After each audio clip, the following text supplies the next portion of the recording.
भारत के महाराष्ट्र राज्य के रायगढ़ जिले में एक स्कूल के अंदर जो दृश्य सामने आया, उसने ये साफ कर दिया कि दक्षिण एशिया में धार्मिक असहिष्णुता किस तरह शिक्षा संस्थानों तक में फैल चुकी है। क्योंकि जिस जगह का काम बच्चों को समानता, नैतिकता और इंसानियत सिखाना था, उसी जगह पर एक मुस्लिम शिक्षक को भीड़ जैसी मानसिकता रखने वाले कुछ कट्टरपंथी तत्वों ने जबरदस्ती जय श्री राम का नारा लगाने और घुटनों पर बैठकर माफी मांगने के लिए मजबूर किया। और ये घटना सिर्फ एक वीडियो के रूप में वायरल नहीं हुई, बल्कि कई लोगों के भीतर लंबे समय से जमा धार्मिक असुरक्षाओं और राजनीतिक ध्रुवीकरण का प्रतिबिंब बन गई। क्योंकि जब किसी लोकतांत्रिक राष्ट्र के स्कूल में एक शिक्षक को इस तरह अपमानित किया जाता है, तब यह सिर्फ उस व्यक्ति की बेइज्जती नहीं होती, बल्कि उस देश के संविधान, उसकी धार्मिक स्वतंत्रता, उसके लोकतांत्रिक दावों और उसके सामाजिक ढांचे पर सीधा प्रश्न उठता है। और यही वजह है कि भारत के अल्पसंख्यक समुदाय, खासकर मुस्लिम नागरिक, लगातार ये महसूस कर रहे हैं कि उनकी सुरक्षा, सम्मान और अधिकारों को लेकर सरकार और प्रशासन की उदासीनता बढ़ती जा रही है। क्योंकि वीडियो के वायरल होने के बावजूद स्कूल प्रशासन या स्थानीय अधिकारियों की तरफ से किसी प्रकार की तत्काल कार्रवाई न होना ये दिखाता है कि जमीनी स्तर पर न्याय व्यवस्था कितनी कमजोर है। और यही स्थिति उस व्यापक माहौल को और मजबूत करती है जिसमें कई जगह अल्पसंख्यक समुदाय अपने ही देश में डर, असुरक्षा और नियंत्रणहीन नफरत का सामना कर रहा है। जबकि संविधान स्पष्ट रूप से सभी को समान अधिकार और धार्मिक स्वतंत्रता देता है, लेकिन बीते कुछ वर्षों में कई रिपोर्टों, अंतर्राष्ट्रीय टिप्पणियों और जमीनी घटनाओं ने ये दिखाया है कि भारत में कट्टरवादी सोच का प्रभाव कई सरकारी, राजनैतिक और सामाजिक स्तरों तक पहुंच गया है। और ये घटना उसी वातावरण का हिस्सा है। दूसरी तरफ जब हम अंतर्राष्ट्रीय स्तर पर नजर डालते हैं तो अमेरिका के न्यूयॉर्क शहर में एक बड़ा राजनीतिक और कानूनी विवाद उस समय उभर कर आया जब न्यूयॉर्क के नवनिर्वाचित मेयर जोहरान नमदानी ने कहा कि यदि युद्ध अपराधों के आरोप झेल रहे इजरायल के प्रधानमंत्री बेंजामिन नेतन्याहू न्यूयॉर्क आएंगे तो वे उन्हें गिरफ्तार करने का प्रयास करेंगे, क्योंकि अंतर्राष्ट्रीय अपराध न्यायालय यानी ICC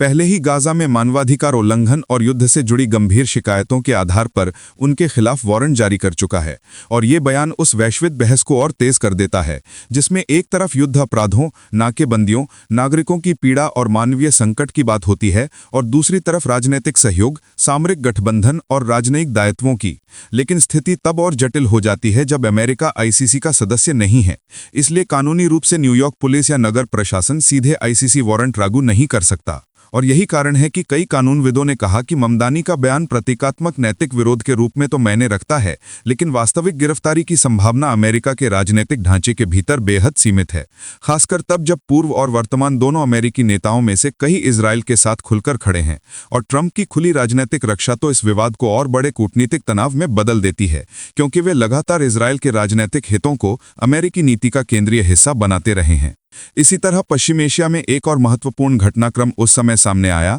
जब ईरान की संसद के वरिष्ठ सदस्य मुज्तबा ज़ोननूरी ने कहा कि अमेरिका ने सऊदी क्राउन प्रिंस मोहम्मद बिन सलमान के जरिए ईरान को बातचीत में लौटने के 3 कड़े शर्तों का संदेश भेजा है, जिनमें यूरेनियम संवर्धन कार्यक्रम का पूर्ण अंत, मध्य पूर्व में सशस्त्र सहयोगियों को समर्थन बंद करना और बैलिस्टिक मिसाइल प्रोग्राम पर कठोर सीमाएं शामिल थीं। लेकिन ईरान ने इन शर्तों को बातचीत की स्वाभाविक प्रक्रिया के खिलाफ और अपनी संप्रभुता के लिए खतरा बताया, क्योंकि तेहरान लंबे समय से कहता आया है कि यदि बातचीत वास्तव में लेना देना के सिद्धांत पर आधारित हो और अमेरिका पहले अपनी ईमानदारी साबित करे तो वो संवाद से पीछे नहीं हटेगा। लेकिन यदि मांगे सिर्फ ईरान की शक्ति सीमित करने के उद्देश्य से रखी जाएंगी तो ये बातचीत नहीं बल्कि दबाव की रणनीति होगी। और यही स्थिति उस बड़े क्षेत्रीय संघर्ष का हिस्सा है जिसमें अमेरिका, इजराइल, सऊदी अरब, ईरान और अन्य कई राजनीतिक खिलाड़ी शामिल हैं, और हर देश अपनी सामरिक सुरक्षा, राजनीतिक प्रभाव और वैचारिक विस्तार के लिए जूझ रहा है। इसी समय रूस यूक्रेन युद्ध का मोर्चा भी और अधिक जटिल रूप ले रहा है,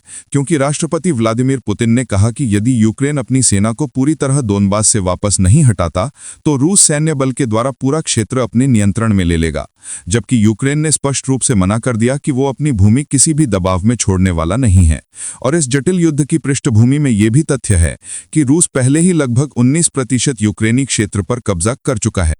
जिसमें क्रीमिया, लोहांस्क, दोनेत्स्क का अधिकांश हिस्सा और कई अन्य क्षेत्र शामिल हैं जिन पर विवादित जनमत संग्रह कराकर रूस ने उन्हें अपना हिस्सा घोषित किया, जबकि पश्चिमी देशों और संयुक्त राष्ट्र ने इन जनमत संग्रह को अस्वीकार्य बताया। और इसी संघर्ष के बीच अमेरिका और रूस की अनौपचारिक बातचीत के संकेत भी सामने आए जब क्रेमलिन में पुतिन ने अमेरिकी प्रतिनिधियों जैरेड कुशनर और स्टीव विटकॉफ से मुलाकात की और कहा कि कुछ प्रस्ताव स्वीकार्य हैं और बातचीत जारी रहनी चाहिए। दूसरी तरफ यूरोप की राजनीति में पिछले दशक में जो भारी परिवर्तन आया है वो विश्व व्यवस्था को नए दौर में ढकेल रहा है, क्योंकि France, Britain, Germany, Italy, Hungary, Scandinavia के कई हिस्सों और अन्य देशों में अति दक्षिणपंथी दलों के तेज उदय ने ये दिखा दिया है कि मुख्य धारा की मध्यमार्गी सरकारें अपने वादों को पूरा करने में कमजोर साबित हुई हैं और लोगों का भरोसा उनसे उठता जा रहा है, जिसके कारण चरमपंथियों को जगह मिल रही है। और ये सिर्फ चुनावी मुद्दा नहीं, बल्कि यूरोप की नीतियों, प्रवासन व्यवस्था, जलवायु कार्यक्रमों, सामाजिक अधिकारों और वैश्विक कूटनीति पर गहरा असर डाल रहा है, क्योंकि कई देशों में सरकारों ने सोच लिया कि अगर वे कड़े आप्रवासन कानून लाएंगे तो चरमपंथियों का प्रभाव कम होगा। लेकिन हुआ उल्टा, क्योंकि मतदाता असली सख्त विचारधारा रखने वालों की तरफ बढ़ने लगे और नकली कठोरता अपनाने वाली मध्यम मार्गी पार्टियों को खारिज करने लगे। और यदि ये प्रवृत्ति जारी रही तो यूरोप एक ऐसे दौर में प्रवेश करेगा जहां मानवाधिकार, शरणार्थी सुरक्षा, जलवायु नीतियां और सामाजिक कल्याण ढांचे कमजोर हो सकते हैं। इसी समय अमेरिका में राष्ट्रपति डोनाल्ड ट्रंप द्वारा सोमाली समुदाय और कांग्रेसी इल्हान उमर के विरुद्ध अत्यंत अपमानजनक बयानबाजी ने यह स्पष्ट कर दिया कि चुनावी रणनीति के रूप में अल्पसंख्यकों को निशाना बनाना अब वहां की राजनीति का सामान्य हथकंडा बनता जा रहा है, क्योंकि ट्रंप द्वारा सोमालिया को दुर्गंधि युक्त कहना और इल्हान उमर को कूड़ा कहना सिर्फ व्यक्तिगत अपमान नहीं, बल्कि एक ऐसे राजनीतिक विचार का हिस्सा है जिसमें प्रवासियों को खतरा, मुस्लिम नागरिकों को संदिग्ध और अश्वेत महिलाओं को निशाना बनाकर अपनी राजनीतिक जमीन को मजबूत किया जाता है। और इसी कारण मिनेसोटा में सोमाली समुदाय के खिलाफ धमकियों में अचानक बढ़ोतरी दर्ज की गई, जो दिखाता है कि नेता के शब्द सिर्फ बयान नहीं होते, बल्कि सामाजिक तनाव और हिंसा के माहौल को प्रभावित करते हैं। और ये तब हो रहा है जब अमेरिका खुद दुनिया को मानवाधिकार, स्वतंत्रता और न्याय का पाठ पढ़ाता है, लेकिन अंदरूनी राजनीति में नस्लीय तनाव, असमानता और ध्रुवीकरण बढ़ता जा रहा है। इसी बीच लैटिन अमेरिका में भी एक बड़ा संकेत तब मिला जब वेनेजुएला के राष्ट्रपति निकोलस मदुरो ने स्वीकार किया कि उनकी अमेरिकी राष्ट्रपति ट्रंप से फोन पर बात हुई है, जिसमें दोनों ने संकट कम करने पर बात की, जबकि महीनों तक कैरिबियन समुद्र में अमेरिकी सैन्य दबाव बना हुआ था और कई नौकाओं पर हमलों में 80 से अधिक लोग मारे गए थे, जिसे कई विश्लेषकों ने अमेरिका की कठोर सामरिक रणनीति का हिस्सा बताया। इन सभी घटनाओं को साथ रखकर देखा जाए तो ये स्पष्ट हो जाता है कि आज दुनिया एक ऐसे दौर से गुजर रही है जहां धार्मिक टकराव, राजनीतिक ध्रुवीकरण, भू राजनीतिक टकराव, नस्लीय तनाव, शरणार्थी संकट, सैन्य तैयारी, चरम विचारधारा और असुरक्षा का माहौल हर महाद्वीप में बढ़ रहा है। और चाहे वो भारत के स्कूल में शिक्षक अपमानित करने की घटना हो, न्यूयॉर्क में नेतन्याहू को लेकर कानूनी विवाद हो, ईरान अमेरिका का अस्थिर संवाद हो, रूस यूक्रेन का युद्ध हो, यूरोप में अति दक्षिणपंथ की बाढ़ हो, अमेरिका में नस्लीय राजनीति हो या वेनेजुएला पर बढ़ता भू राजनीतिक टकराव हो, हर जगह जनता, अल्पसंख्यक, शरणार्थी, नागरिक और सामान्य लोग सबसे अधिक प्रभावित हो रहे हैं। और यही इस युग का सबसे दुखद लेकिन सबसे वास्तविक सत्य है, जिसे दुनिया को नजरअंदाज नहीं करना चाहिए।